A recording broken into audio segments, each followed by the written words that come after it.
วันนี้วันศุกร์ที่ 26 กันยายน พุทธศักราช 2568 ขึ้น4 ค่ำเดือน 11 ในปฏิทินจันทรคติ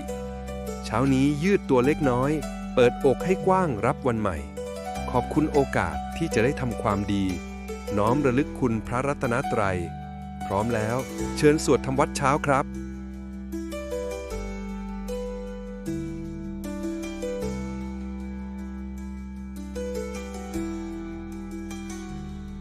อะระหังสัมมาสัมพุทโธภควาพุทธังภควันตังอภิวาเทมิสวากขาโตภควตาธัมโมธัมมังนัมสสามิสุปฏิปันโนภะคะวะโตสาวกสังโฆสังฆังนามามิอันธรรมยังพุทธัสสะภะคะวะโตบุพภาคณมะกะรังกะโรมาเสนะโมตัสสะภะคะวะโตอะระหะโตสัมมาสัมพุทธัสสะนะโมตัสสะภะคะวะโตอะระหะโตสัมมาสัมพุทธัสสะนะโมตัสสะภะคะวะโตอะระหะโตสัมมาสัมพุทธัสสะธรรมยังพุทธาภิตุติงกโรมาเสโยสุตถาคโตอะระหังสัมมาสัมพุทโธวิชาจารณะสัมปันโนสุขโตโลกวิทูกานุตตโรปุริสธรรมสารติสัตตาเทวมนุสานังพุทโธภควาโยอิมังโลกังสเทวกังสมารกังสพรหมกังสัสสะมณพรหมณิงปะชังสเทวมนุสังสยังอาภิญญาสัจจิกตวะปะเวเทสีโยธัมมังเดเสสิอาติกัลยาณังมาเทกัลยาณังปริโยสานกัลยาณังสัทธังสัพยัญชนะเกวระปริปุณังปริสุทธังพรหมจริยังปกาเสสิตามหังภควันตังอภิปูชยามิตามหังภควันตังศิรสานามามิธรรมยังธัมมาภิตุติงกโรมาเสโยสุสวากขาโตภควตาธัมโมสันติติโกอาการิโกเอหิปัสสิโกโอปานายิโกปัจจตังเวทิตังโมวินโยหิธัมมังธัมมังอภิปูชยามิธัมมังธัมมังศิรสานามามิอันธรรมยังสังฆาภิตุติงกโรมาเสโยสุปฏิปันโนภะคะวะโตสาวกสังโฆพุท ชุปฏิปันโนภะคะวะโตสาวกสังโฆยายาปฏิปันโนภะคะวะโตสาวกสังโฆสามีจิปฏิปันโนภะคะวะโตสาวกสังโฆยาติทางจัตตา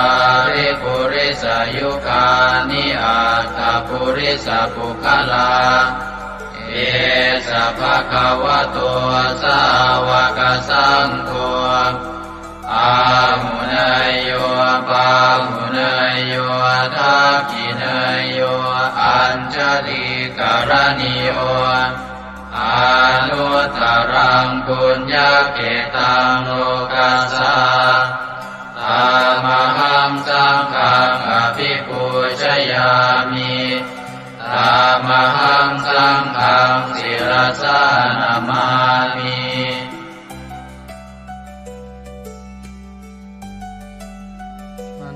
ธรรมยังรัตนตยปนามคาทายโยเจวะสังเวคาปริกิตนาปาทัญจะปนามาสิ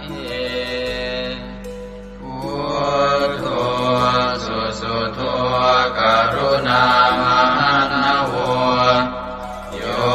จันตสุทาภรยานโลจโนโลกัสสะปะปุปกิเลสขาตโกวันธามิพุทธังอหมาทะเรนตังธัมโมปฏิโพวิยตัสสะสัตถุโนโยมัคคปะกามตะเพทวินนโกโลกุตโรโยจะตทัตถิปโนวันธามิธัมมังอหมาทะเรนตังสังโฆสุเกตาภยติเกตสัญญิโตโยตินาสันโตสุขตานุโพธโกโลลาภหิโนอริโยสุเมตโสวันธามิสังฆังอหมาทะเรนตังอิเจวะเมกันตภิกขุชเนยกังวัตถุตยังวันทยตาภิสังคตังปุญญังมายายังมะมัสสะภุปัตถวามาหุนตุเวตัสสะปะภาวสิทธิยาอิทัตตถาคโตโลเกอุปันโนอะระหังสัมมาสัมพุทโธธัมโมจะเทสิโตนิยานิโกอุปัสสมิโกปรินิพพานิโกสัมโพธิคามิสุขตาภเวทิโตมายันตังธัมมังสุตวาเอวังชนามาชา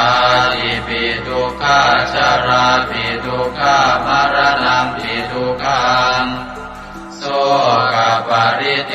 วทุกขโทมานัสสุปายาสาปิทุกขังอาภิเยหิสัมปโยโคทุโคภิเยหิวิปโยโคทุโคยามปิจังนรปฏิตังปิทุกขังสังกิเตนะปัญจุปาทานาขันธาทุกขาเสยติทังรูปุปาทานาขันโทเวทานุปาทานาขันโทสัญญูปาทานาขันโทสังขารุปาทานาขันโท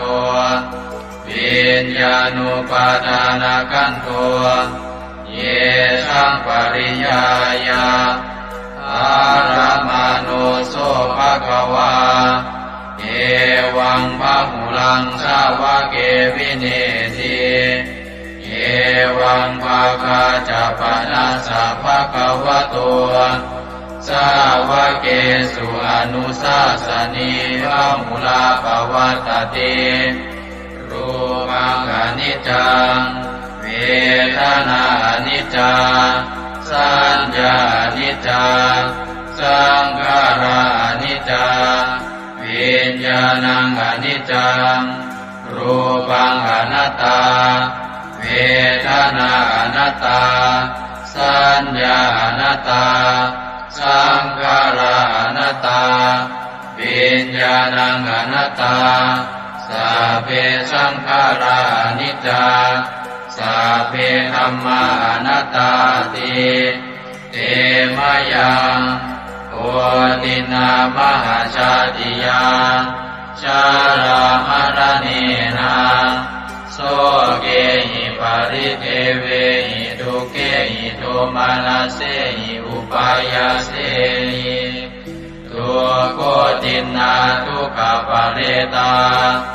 กาเปวานามิมัสสะเกวารัสสะทุกขขันธัสสะอันตกิริยาปัญญาเยธาติจิระปรินิพพุตัมปิตังภวันตังสรณังคตาอามันจาภิกขุสัมพันจาตาสะภะคะวะโตสาสนังยถาสติยะถาวะรังมนัสสิกโรมะอนุปติปัชฌามาสาสะโนปฏิปติอิมัสสะเกวะรัสสะทุกขขันธัสสะอันตกิริยายาสังวัตตุอันธรรมยังอุริสนาทิฏฐานาคาทายโยพนามาเสอิมินาปุญญคัมเมนาอุปัชฌายคุณุตตราอาจาริโยปการาจามาตาปิตาจยาตกาสุริโยจันติมาราชาคุณวันตานราปิตาพรามมาราชอินทราชาโลกาภาราชเทวตายาโมมิตามนุสสาจามัจจตาเวริกาปิจาสาเวสัตตาสุขิโหนตุปุญญานิปกตานิเมสุขังจติวิทังเตตัวกิปังปาเปตโวมตังอิมินาปุญญคัมเมนาอิมินาอุทิเสนาจาเยปะหังสุรเพเจวาตันุปาทานาเชตนังเยสันตาเนหินาธัมมายาวานิปานโตมะมังนาสันตุสัพพทาเยวายะถาชาโตภเวภเวภูชุจิตตังสติปัญญาสันเลโกวิริยมหินามาลาลาพันตุโนกาสังกาตุนจาวิริเยสุเมพุทธาทิปาวโรนาโทธัมโมนาโทวรุตตโมนาโทปัจเจกพุทโธจาสังโฆนาโทตโรมะมังเอโสตมานุภาเวนะมาโลกาสังลาพันตุมายาเทวตาสันติวิหารวาสินีทุเปกะเรโวทิคาเรตาหิงตาหิงตาธัมมทานิ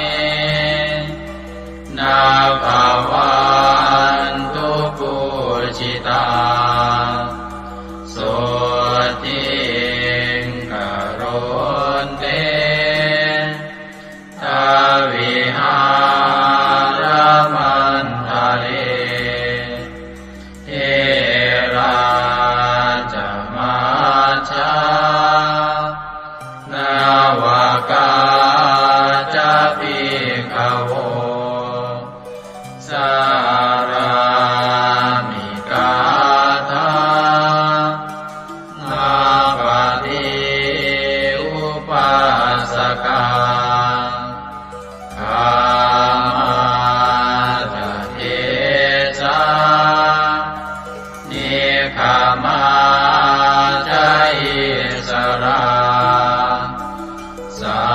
พพะนาภูตาสุขิตาภวันตุเตชาราภูชาเยปิจาอันตสัมภวาสังเสนชาตาอาตาโวปปาติกานิยานิกังตังมาวรังปฏิจจเตสัพเพปิทุกขาสักการนตุสังขยังทาตุจิรังสตังธัมโมธัมมัทธาราจาปุคลาสังโฆโมตุสมาโควาอัตตายาจายตายาจาอาเมรังคตุสัทธัมโมสัพเพปิธัมมาจาริโนบุติงสัมปาปุเนยามะธัมเมอริยภเวทิเตสัพเพสัตตาสัทธาโหนตุอาเวราสุขชีวิโนขอให้สัตว์ทั้งหลายจงเป็นผู้ไม่มีเวรต่อกันและกันจงเป็นผู้ดำรงชีพอยู่เป็นสุขทุกเมื่อเถิดกาทังปุญญังพลังไมหังสัพเพภาคีภวันตุเตขอให้สัตว์ทั้งสิ้นนั้นจงเป็นผู้มีส่วนได้เสวยผลบุญการที่ข้าพเจ้าได้บำเพ็ญแล้วนั้นเถิด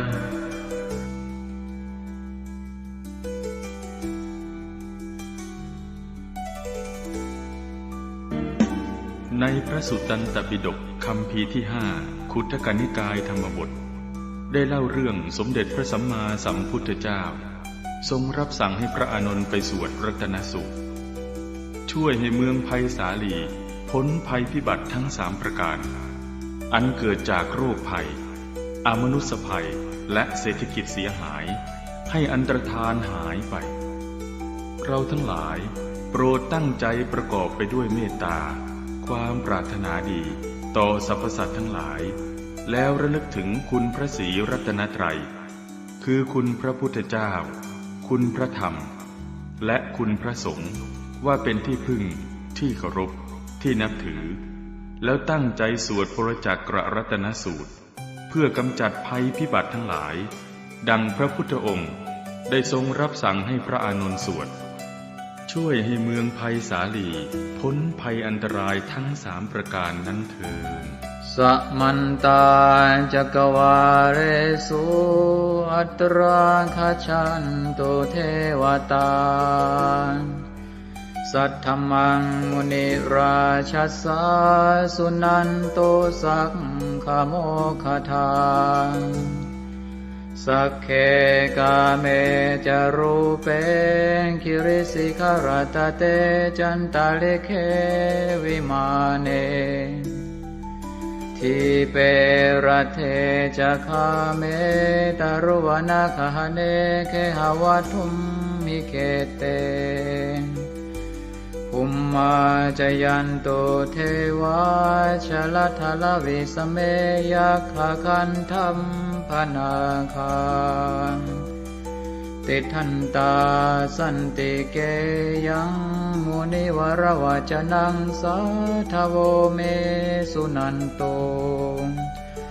ธัมมสวนากาโลอะยัมภทันตาธัมมสวนากาโลอะยัมภทันตาธัมมสวนากาโลอะยัมภทันตานะโมเมพุทธเถชะสารตนะตยธัมมิกาเทสะปะเทติปะเทเทวานารายะปรเมสุราเทติพรหมาจาอินทาจตสุโรกาธัมเมรกตาสมุทธาภูตุงคังคาจะสัมรัมมัจจยปะเทติภวันตุเตชัยชัยท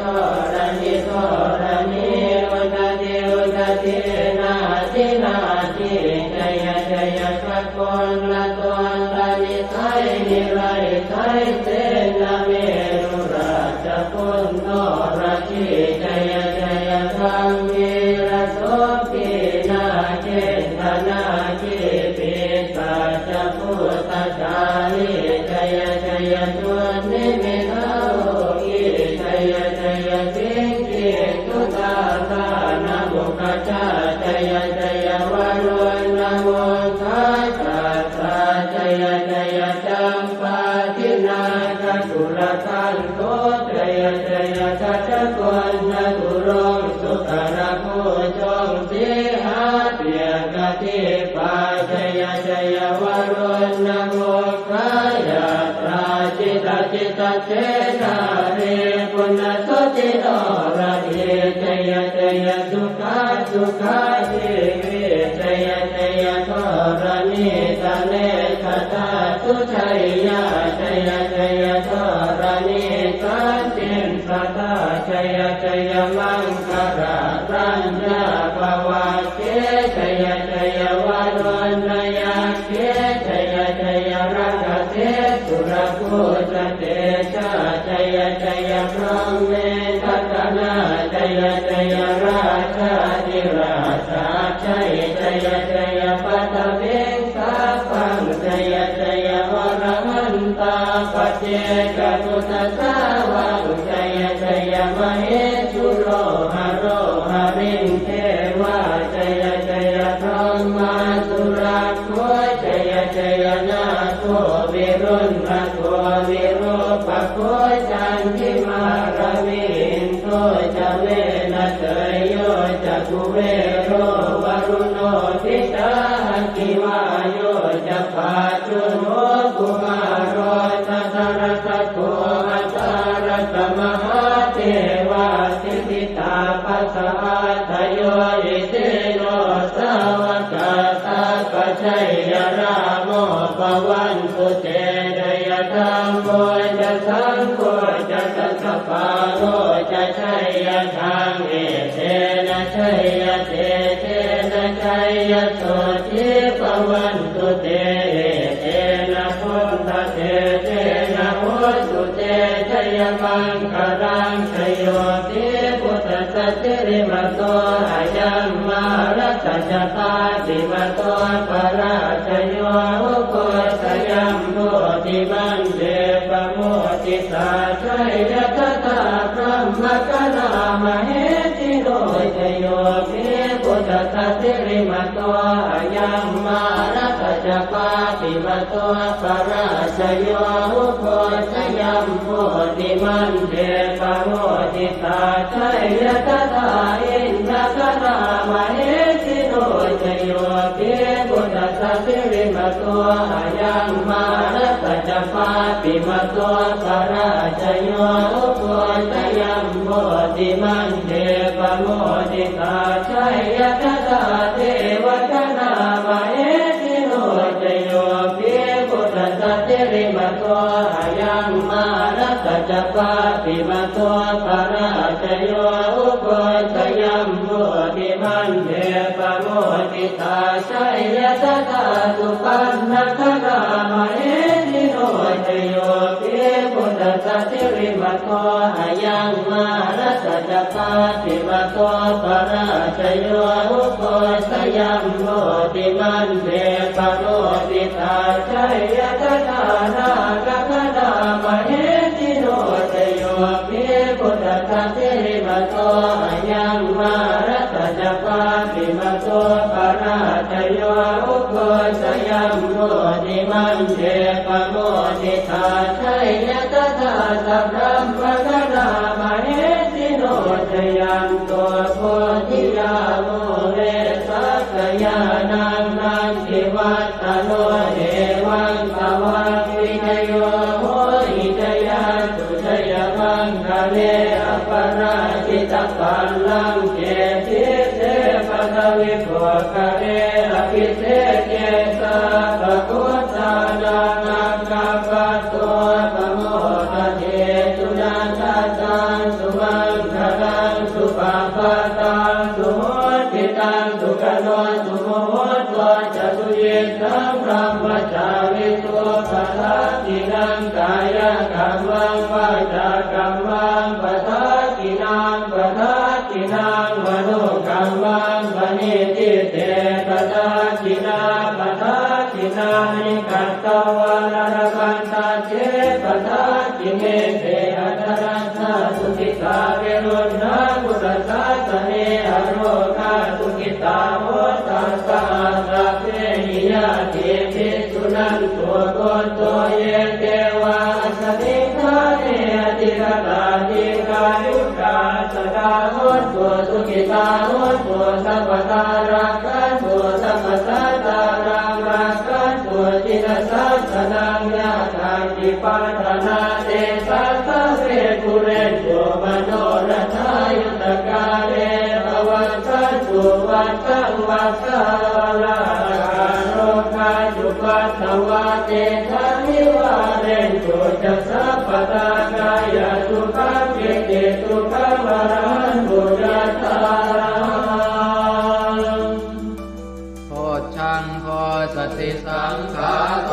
ธัมมานังวิชโยตถาวิริยัมปิติปัสสติโพชังคาจัตถาปะเรสมาทุเปขโพชังคาสัตเตเตสัพพะตินามุนินาสัมมตัคขาตาภาวิตาภุเรกตาสังวัตตันติอภิญญายะนิพพานายะจัพโพธิยาเอเตนะสัตวัตเตนะโสติเตโหตุสัพพทาเอกสมิงสมเยนาโตโมคันลานันจกัสสปังคิลาเนตุอิเตทิสวาโพชังเกตตะเตสยิเตจตังอภินันทิสวาโรกามุจิงสุตังคะเนเอเตนะสัจวัตเตนะโสติเตโหตุสัพพทาเอกตาธรร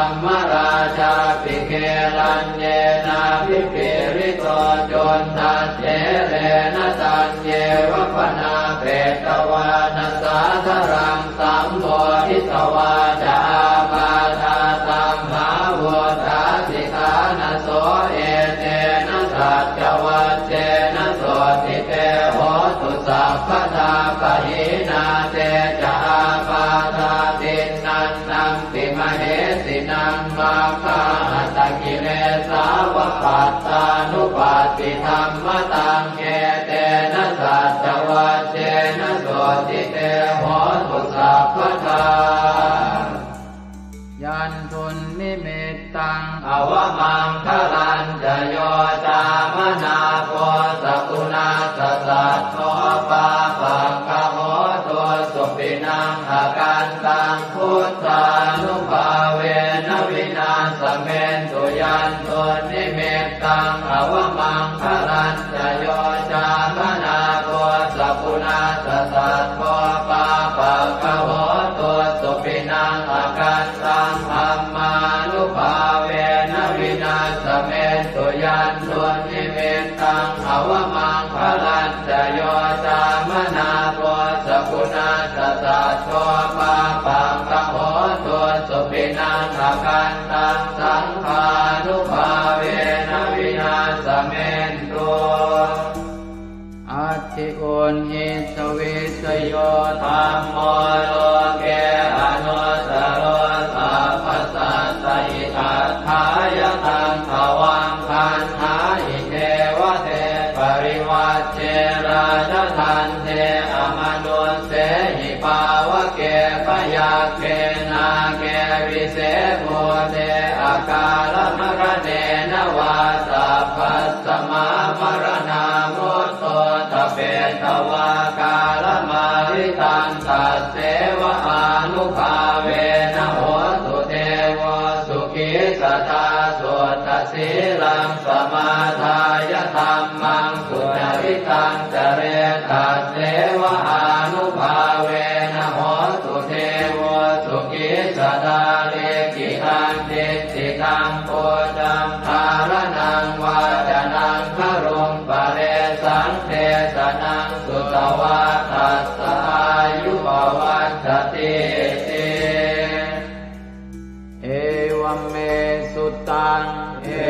กังสมยังภควาภาราณสิยังวิหารติสิปตเนนิกทาเยตัตตระโภภควาปัญจวัคคีย์เยภิกขุอามันเตติเทวเมภิกขเวอันตาภาปจิเตนะเสริตัพพายโยดายังคาเมสุขามสุขันธิกานุโยโภหิโนธัมโมโพธุตนิโกอนัริโยอนัตถสันติโตโยจายังอัตตกิลมัฏฐานุโยโกโตโกอนัริโยอนัตถสันติโตเอเตเตภิกขเวอุโภอันเตอนุธัมมมัชฌิมาปฏิปทาตถาคเต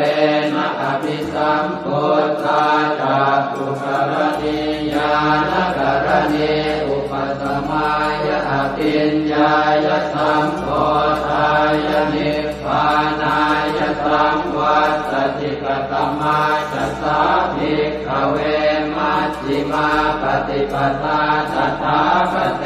นะอภิสัมพุทธาจักขุกรณีญาณกรณีอุปสมัยอภิญญายสัมโพธายนิพพานายสัมวัตติอายเมวะอริโยอัตถังคิโกมัคโคเสยติหังสัมมาเอติสัมมาสังกัปโปสัมมาวาจาสัมมากัมมันโตสัมมาอาชีวะสัมมาวายาโมสัมมาสติสัมมาสมาธิอายังโกสาภิกขเว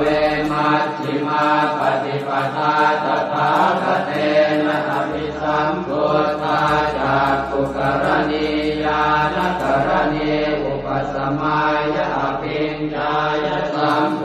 ธายนิพพานายสัมวัตติธัมโมปนภิกขเว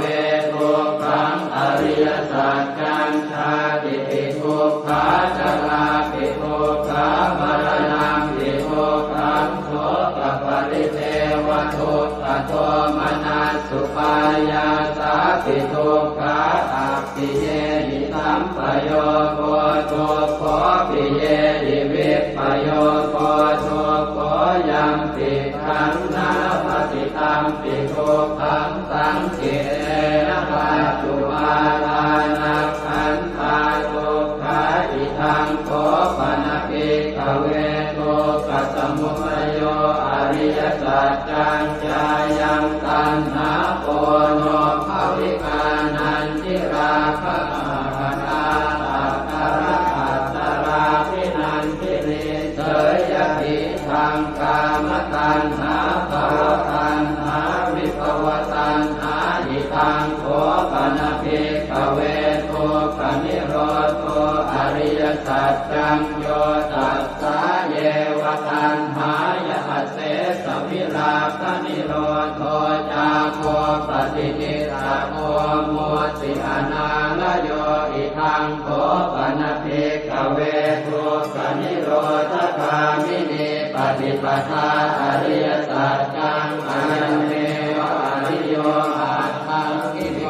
มาโกเสยทิตังสัมมาทิฏฐิสัมมาสังกัปโปสัมมาวาจาสัมมากัมมันโตสัมมาอาชีวสัมมาวายาโมสัมมาสติสัมมาสมาธิทังทุกขังอริยสัจจันติเมภิกขเวโภเปอนันโนสุเตสุตัมเมสุจักขุงอุทธปาทิญาณังอุทธปาทิปัญญาอุทธปาทิเวชาอุทธปาทิอาโลโกอุทธปาทิสังโฆปณิทังทุกขังอริยสัจจังปริโยยันติเมภิกขเวโภเปอนันโนสุเตสุตัมเมสุจักขุงอุทธปาทิญาณังอุทธปาทิปัญญาอุทธปาทิเวชาอุทธปาทิอาโลโกอุทธปาทิตังโฆปณิทังทุกขังอริยสัจจังปริญญาตันติเมภิกขเวโภเปอนันโนสุเตสุธัมเมสุจักขุงอุทธปาทิญาณังอุทธปาทิปัญญาอุทธปาทิเวชาอุทธปาทิอาโลโกอุทธปาทิทังทุกขสมุทัยอริยสัจจันติเมภิกขเวโภเปอนันโนสุเตสุธัมเมสุจักขุงอุทธปาทิญาณังอุทธปาทิปัญญาอุทธปาทิเวชาอุทธปาทิอาโลโกอุทธปาทิตังโฆปณิทังทุกขสมุทัยอริยสัจจังปหาตาติเมภิกขเวโภเปอนันโนสุเตสุธัมเมสุจักขุงอุทธปาทิญาณังอุทธปาทิปัญญาอุทธปาทิเวชาอุทธปาทิอาโลโกอุทธปาทิตังโฆปณิทังทุกขสมุทัยอริยสัจจังอนินันติเมภิกขเวโภเปอนันโนสุเตสุธัมเมสุจักขุงอุทธปาทิญาณังอุทธปาทิปัญญาอุทธปาทิเวชาอุทธปาทิอาโลโกอุทธปาทิทังทุกขนิโรธอริยสัจจันติเมภิกขเวโภเปอนันโนสุเตสุธัมเมสุจักขุงอุทธปาทิญาณังอุทธปาทิปัญญาอุทธปาทิเวชาอุทธปาทิอาโลโกอุทธปาทิตังโฆปณิทังทุกขนิโรธอริยสัจจังสัจจิกาตมังติเมภิกขเวโภเปอนันโนสุเตสุธัมเมสุจักขุงอุทธปาทิญาณังอุทธปาทิปัญญาอุทธปาทิเวชาอุทธปาทิอาโลโกอุทธปาทิตังโฆปณิทังทุกขนิโรธอริยสัจจังสัจจิกตังติเมภิกขเวโภเปอนันโนสุเตสุธัมเมสุจักขุงอุทธปาทิญาณังอุทธปาทิปัญญาอุทธปาทิเวชาอุทธปาทิอาโลโกอุทธปาทิทังทุกขนิโรธคามินีปฏิปทาอริยสัจจันติเมภิกขเวโภเปอนันโนสุเตสุธัมเมสุจักขุงอุทธปาทิญาณังอุทธปาทิปัญญาอุทธปาทิเวชาอุทธปาทิอาโลโกอุทธปาทิตังโฆปณิทังทุกขนิโรธคามินีปฏิปทาอริยสัจจังอาเวตพันติเมภิกขเวโภเปอนันโนสุเตสุธัมเมสุจักขุงอุทธปาทิญาณังอุทธปาทิปัญญาอุทธปาทิเวชาอุทธปาทิอาโลโกอุทธปาทิตังโฆปณิทังทุกขนิโรธคามินีปฏิปทาอริยสัจจังอาวิตันติเมภิกขเวโภเปอนันโนสุเตสุธัมเมสุจักขุงอุทธปาทิญาณังอุทธปาทิปัญญาอุทธปาทิเวชาอุทธปาทิอาโลโกอุทธปาทิยาวกีวา วันจะเมภิกขเวอิเมสุจตุสุอริยสัจเจสุเอวันติปริวัตตังภวาทสาการังยถาภูตังญาณทัสสนังนสุริสุทังอโหสิเนวตาวาหังภิกขเวสเทวเกโรเกสมาระเกสธรรมเกสัสสมณธรรมนิยาปัจจายสเทวมนุสสายอนุตตรังสัมมาสัมโพธิอภิสัมพุทโธปัญจัญญาสิงยโตจะโพเมภิกขเวอิเมสุจโตสุอริยสัจเจสุเอวันติปริวัตตังภวาทสาการังยถาภูตังญาณทัสสนังสุวิสุทังอโหสิอัฏฐาหังภิกขเวสเทวเกโลเกสมาระเกสธรรมเกสัสสมณธรรมนิยาปัจจายสเทวมนุสสายานุตตรังสัมมาสัมโพ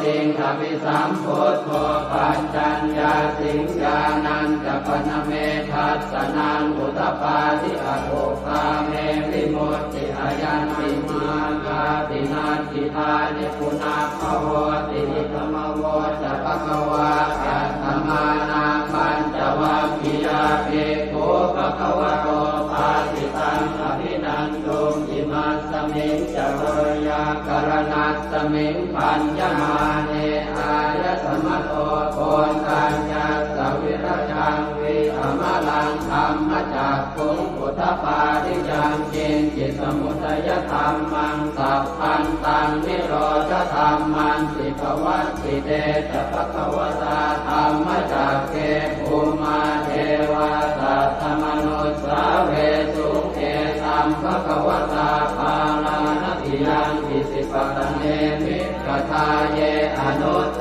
รังธรรมจักกังภวัตติตังอัปปติวัตติยังสัมมเนนวาพรหมเนนวาเทเวนวามาเรนวาพรหมุนาวาเกณติวาโลกัสมินติภูมิมานังเทวานังสัตตังสุตวาจาตุมมหาราชิกาเทวาสัตตมนุสสาเวสุงจาตุมมหาราชิกานังเทวานังสัตตังสุตวาตาวติงสาเทวาสัตตมนุสสาเวสุงตาวติงสานังเทวานังสัตตังสุตวายามาเทวาสัตตมนุสสาเวสุงยามานังเทวานังสัตตังสุตวาตุสิตาเทวาสัตตมนุสสาเวสุงตุสิตานังเทวานังสัตตังสุตวานิมมานรติเทวาสัตตมนุสสาเวสุงนิมมานรตินังเทวานังสัตตังสุตวาปรนิมมิตวะสวัสดิเทวาสัตตมนุสสาเวสุงปรนิมมิตวะสวัสดินังเทวานังสัตตังสุตวาพรหมกายิกาเทวาสัตตมนุสสาเวสุงเอตัมภควตาภาลานติยังอิสิปตเนมิกทาเยอนุตตรังธรรมจักขังภวัตติตังอัปปติวัตติยังสัมมเนนวาพรหมเนนวาเทเวนวามาเรนวาพรหมุนาวาเกณติวาโลกัสมินติอิติหะเตนะคะเนนะเตนะโมโหเตนะยาวะพรหมโลกาสัตโตอโภคาสิอายัญจะทัสสะหัสสีโลกธาตุสังกัปปิสัมปะกัปปิสัมภเวทิอัปปมาโนจะโอลาโลโอปาโสโลเกปาตุละโหสิอติกรรมเมวะเทวานังเทวานุภาวังอัตโขภควาอุทานังอุทาเนติอัญญาสิวัตโพโกนทัญโยอัญญาสิวัตโพโกนทัญโยติติทังอายสมัตโตโกนทัญญาสอัญญาโกนทัญโยตเววนามังอาโหติยานิทัพโพตานิสมาคตานิโภมานิวายานิวาอันต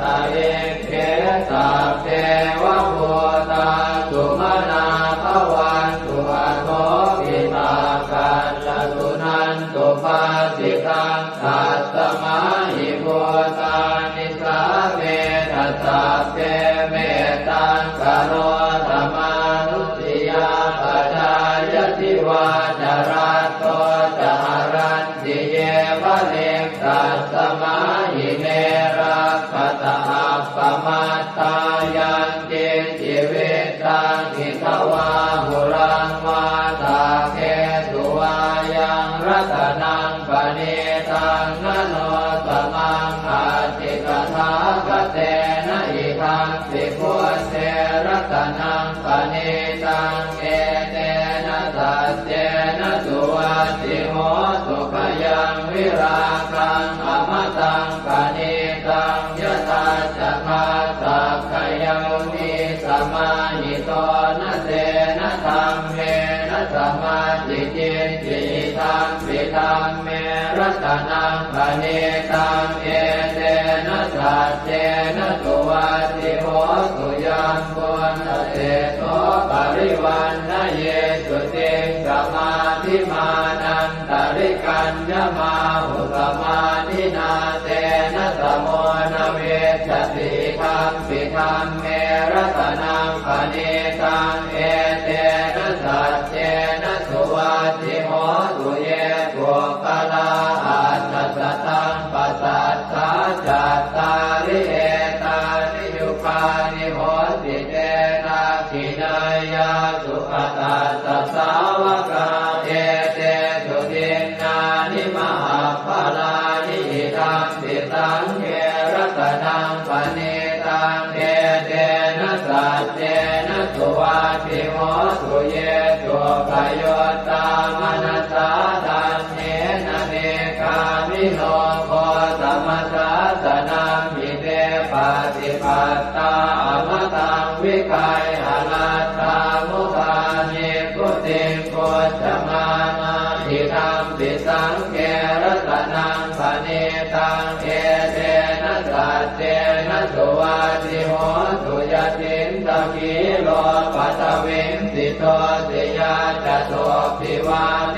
ติอสัมปะกัมสิโยตโทปะมังสัพพุริสังวดามิโยอริยสัจจานิอเวจปัสสติธัมปิสังเกรัตนังปณิตังเอเตนะสัจเจนะสุวัตติโหสุเยอริยสัจจานิวิภาวยันติคัมภีรปัญเจนะสุเตติตานิจิตจาปิเตโหติพุทธัปปมัตตานะเตภวังอัสสมมาทิยันติธัมปิสังเกรัตนังปณิตังเอเตนะสัจเจนะสุวัตติโหสุสหาวาสทัสสนสัมปทายตยาสุธรรมาชหิตาภวันติสักกายเจติวิจิติสิทันจะศีลปะทังวาปิยลัสสิกินจิต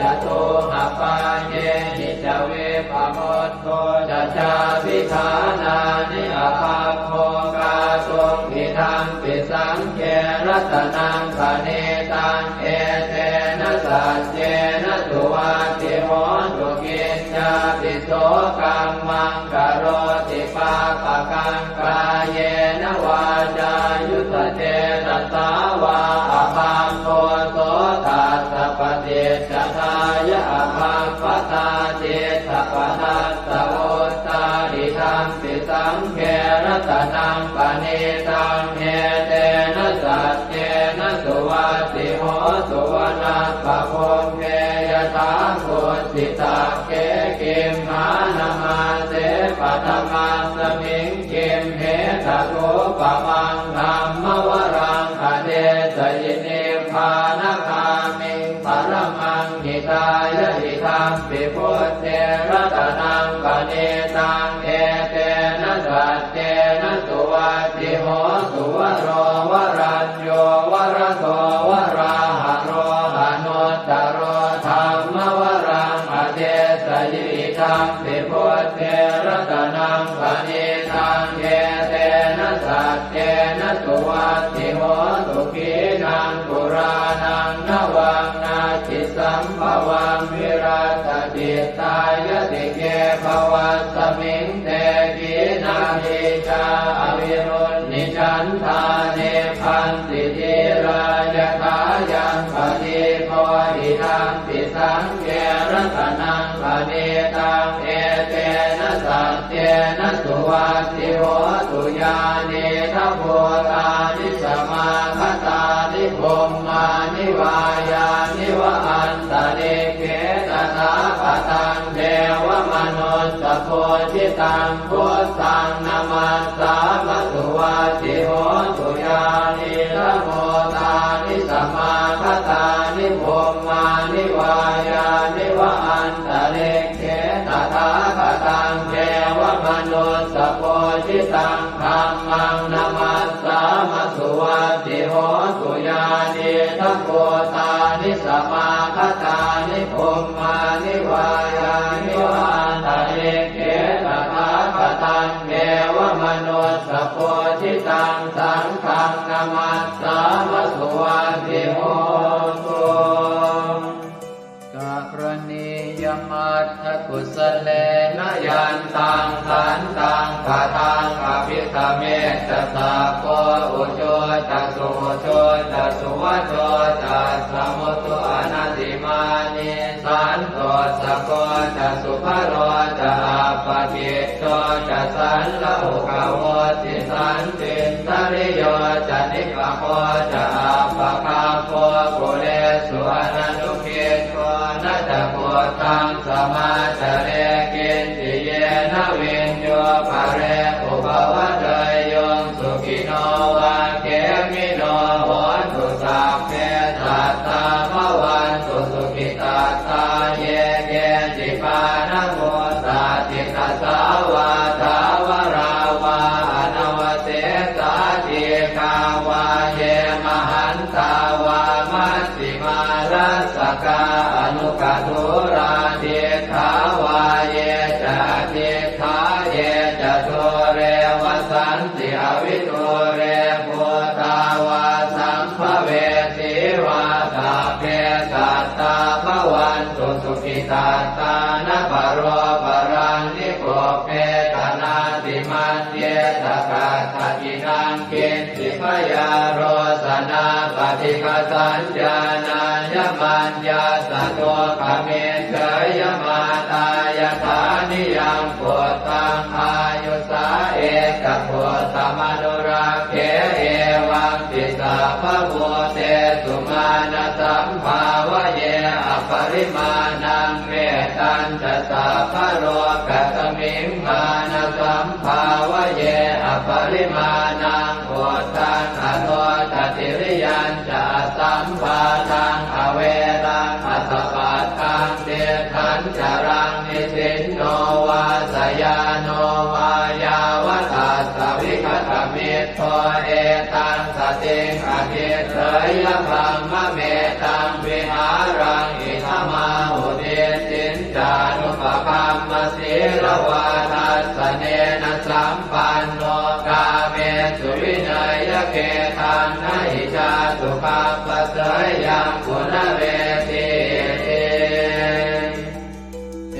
วเมสุตังเอกังสมยังภควาสาวัตถิยังวิหารติเชตวเนอนาถปิณฑิกาสอาราเมตัตตระโคภควาภิกขุอามันเตสิภิกขวติภทังเตติเตภิกขุภควโตปัจจัสโสสุงภควาเอตถะโวจะโพ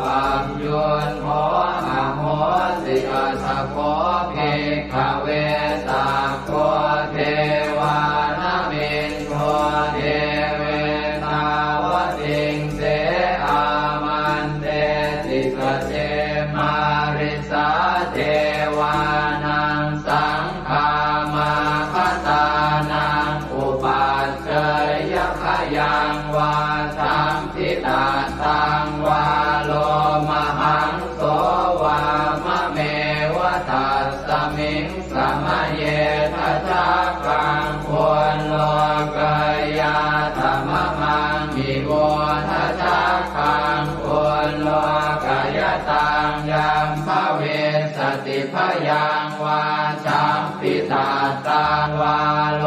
มหังโสวาโสปะหิเยสติโนเจเมทัจจกังควรโลกายาตาทัปชาปฏิสัพเพวราชาสัทธากังควรโลกายาตาปชาปฏิสหิวเทวราชาสัทธากังควรโลกายตังยัมภเวสติพยังวาสัมพิตาตังวาโลมหังโสวาโสปะหิเยสติโนเจปัจจาปฏิสเท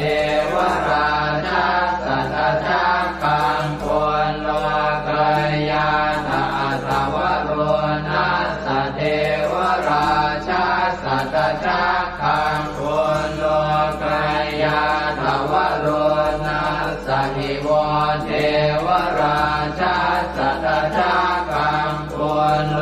กายตังยัมภเว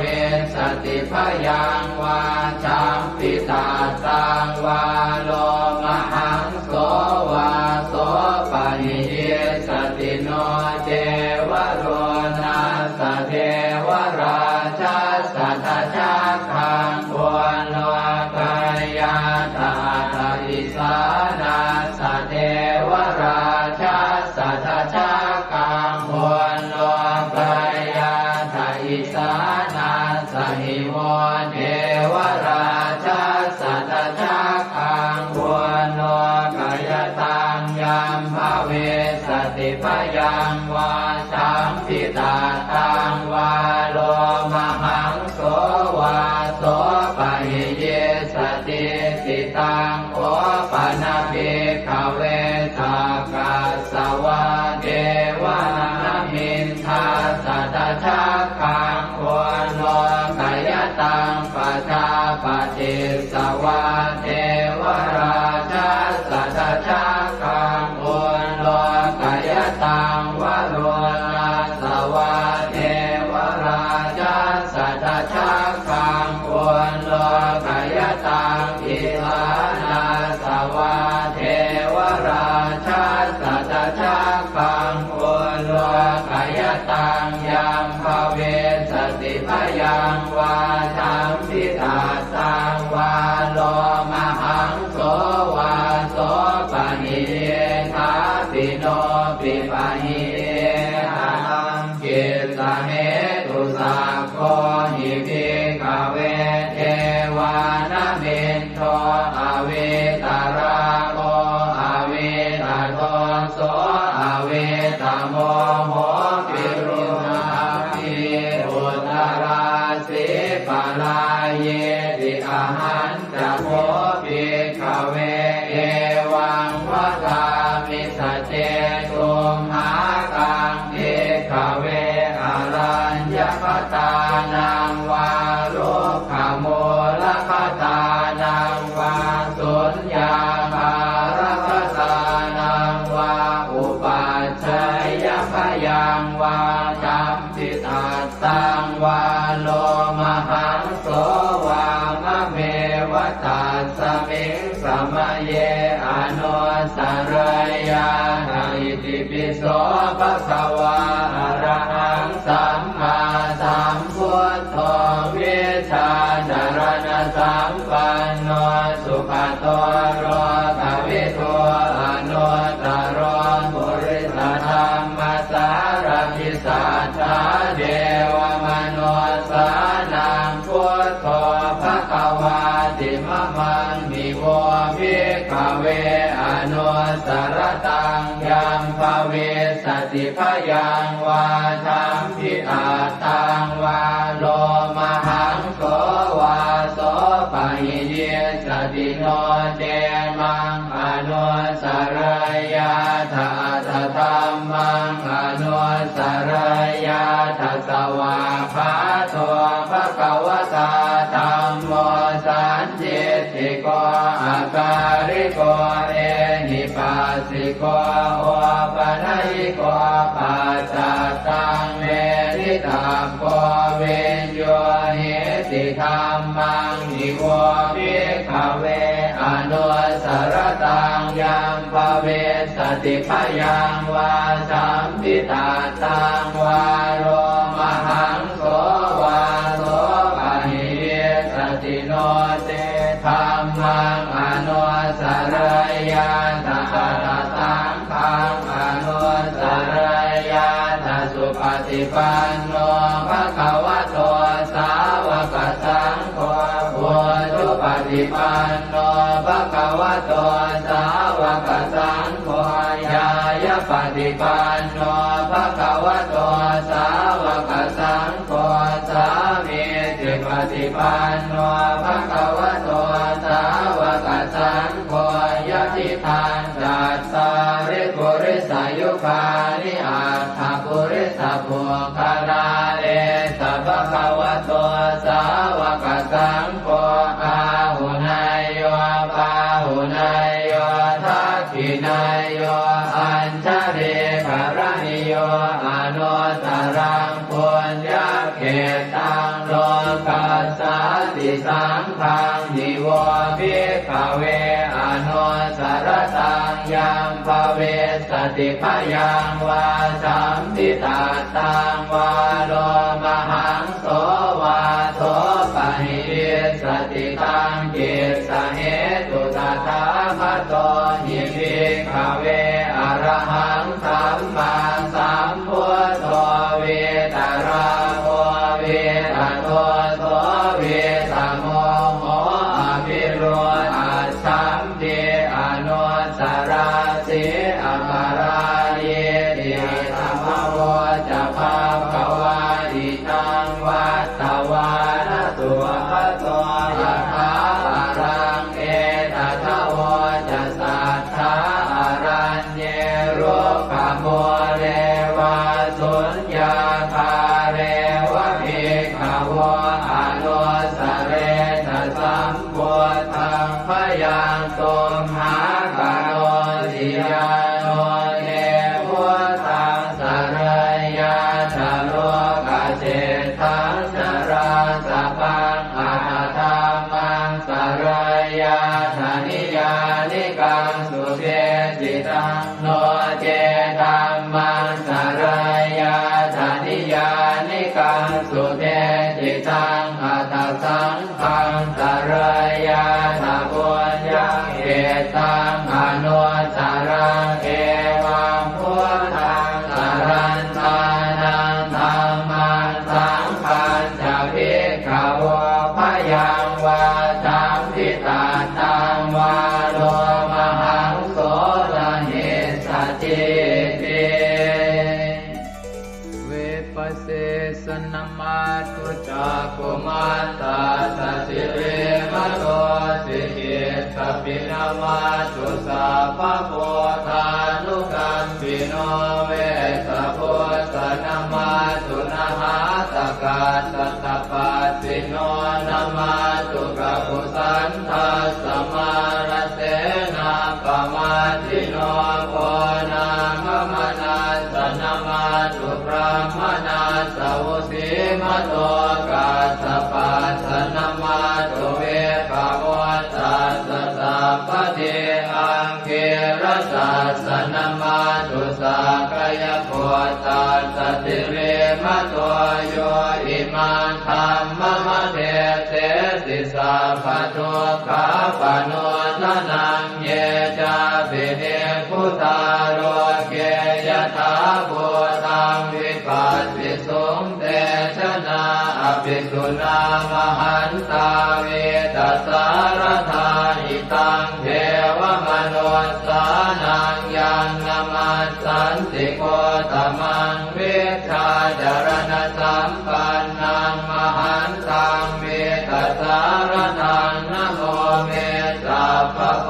ธานังอุปันนานังมเหสินันตันหังกโรมหาวีโรเมทังกโรมหายโสสรนังกโรโลกหิโตทิปังกโรชุตินทโรโคทัญโยชนะปาโมโคมังคะโลปุริสาสะโพสุมโนติโรเร ภิวัตโนโสภิโตคุณสัมปันโนอโนมัสสิชโนตโมปัทุโมโลกปัจโชโตนารโตวรสารถิปัทุโมตโรสัตตสารโรสุเมโตอัปปติโภคโลสุชาโตสัพพโลกาโคปิยทัสสินาราสโมอาทัสสิการุณิโกธรรมทัสสิธรรมโมนุโตเสทัสโตอัตโมโลเกติโสจวัฏตังวโรกุโสจวรโตพุทโธวิปัสสิจานุปโมสิกิสัพพหิโตสัทธาเวสสุสุขทายโกกัปปุสันโทสัตวาโหโกนาคมโนละนันทโหกัสสโพสิริสัมปันโนโพตโมสักกยภูมิภโวเอเตจันเยจะสัมโพธาอเนกสัตตโพตโยสัพเพพุทธาอัสมาสมาสัพเพพุทธามหิติกาสัพเพทัสสะโลเวนาเวนารัสเสหุปาคตาสัพเพเตปฏิชานันติอาสะพันธานโมตตมังสีหนาทังนาทันเตเตปริสาสุวิสารธาพรหมจักกังภวัตเตติโลเกอัปปติวัตติยังอุเปตาพุทธธรรมเมหิอัตถารหินายกาภวัตติสลักขโนเปตาสิตยานุพยัญชนะธราพยามาปภายสุปภาสัพเพเตมุนิกุญชลาพุทธาสัพพัญยุโนเอเตสัพเพกีนาสวาทินามหาปมามหาเตจามหาปัญญามหาพลามหาการุณิกาธีราสัพเพสานังสุขาวหาทีปานาทาปฏิทาจทานาเลนะจะปานิดังคติปันโทมหัสสะสะสารนาตหิเตสิโนทะเทวกัสสะโลกัสสะสัพเพเอเตปรายนาเตสาหังศิลสาปาเทวันทามิปุริสุทธเมวัจสามนัสสะเจววันทาเมเตตถาคเตสยเนอาสเนธาเนขมเนจาปิสัพพทาสัตตาสุเกนราคันตุพุทธาสันติกราตุวันเตหิตวังรักขิโตสันโตมุตโตสัพพะเยนะจะสัพพะโลกวินิโมตโตสัพพะสันตาภวาชิโตสัพพะเวรมติกันโตนิพุตโตจตุวังภวเตสังสัจเจนะสีเลนะขันติเมตตาภะเลนะจะเตปิตุมเหอนุรักขันตุอาโรคเยนะสุเกนะจะปุราติมัสสมิงทิสาภาเกสันติโพตามเหติกาเตปิตุมเหอนุรักขันตุอาโรคเยนะสุเกนะจะทักขินัสสมิงทิสาภาเกสันติเทวามเหติกาเตปิตุมเหอนุรักขันตุอาโรคเยนะสุเกนะจะปัจฉิมัสสมิงทิสาภาเกสันตินาคามเหติกาเตปิตุมเหอนุรักขันตุอาโรคเยนะสุเกนะจะโหตรัสสมิงทิสาภาเกสันติยาคามเหติกาเตปิตุมเหอนุรักขันตุอาโรคเยนะสุเกนะจะปุริมาติสังคตรัตโธทากิเนนะวิรุณหะโกปาติเมนะวิโรปะโคกุ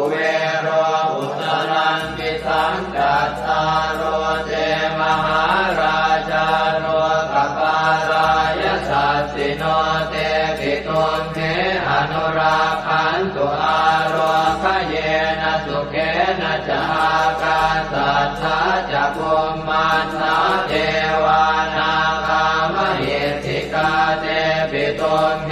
อนุราคันตุอาโลกเยนะสุเกนะจนาทิเมสรนังอัญญังพุทโธเมสรนังวรังเอเตนะสัจวัชเชนะโหตุเตชยมังคลังนาทิเมสรนังอัญญังธัมโมเมสรนังวรังเอเตนะสัจวัชเชนะโหตุเตชยมังคลังนาทิเมสรนังอัญญังสังโฆเมสรนังวรังเอเตนะสัจวัชเช